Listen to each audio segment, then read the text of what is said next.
Salafi jihadi groups in Turkey and Syria are divided over whether to form an Islamic emirate like the Taliban's in Afghanistan or an all-encompassing caliphate like that of the Islamic State. Mentun Gorkan writes that the Taliban's takeover of Afghanistan gives these groups an example of how to sustain a protracted war to prevail over their enemies. The head of Russia's arms export agency caused quite the stir in Ankara last month when he announced a second batch of S-400s was headed for Turkey. Turkish officials denied the systems were en route. Turkish President Recep Tayyip Erdogan declined to confirm whether a delivery was in place. At a time when Turkey and the US have a shared interest in Afghanistan stability, Semih Ediz writes that Moscow may be using the S-400 issue to apply pressure on Ankara when it's trying to improve ties with the West.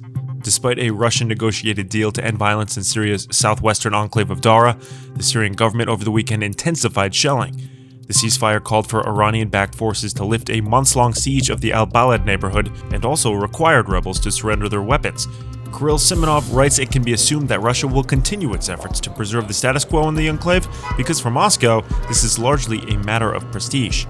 Egypt and Sudan have suggested broadening the Grand Ethiopian Renaissance Dam negotiating table to include the United Nations, European Union, and the United States.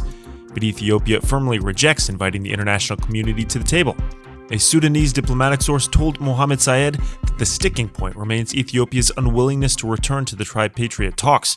Meanwhile, Aya Aman writes that the fighting in Ethiopia's Tigray region adds a new dimension to the ongoing tensions. The death of an Israeli border police sniper by a Palestinian rioter has ignited Israel's political right, especially followers of former Prime Minister Benjamin Netanyahu. Ben Kespi writes that they have targeted the last remaining sacred cow of the Israeli ethos, the Israeli Defense Forces. Finally, our hot take this week looks at whether there is still a pulse for the Iran nuclear deal. Read all of this and more at our website. I'm Joe Snell, and this is your takeover.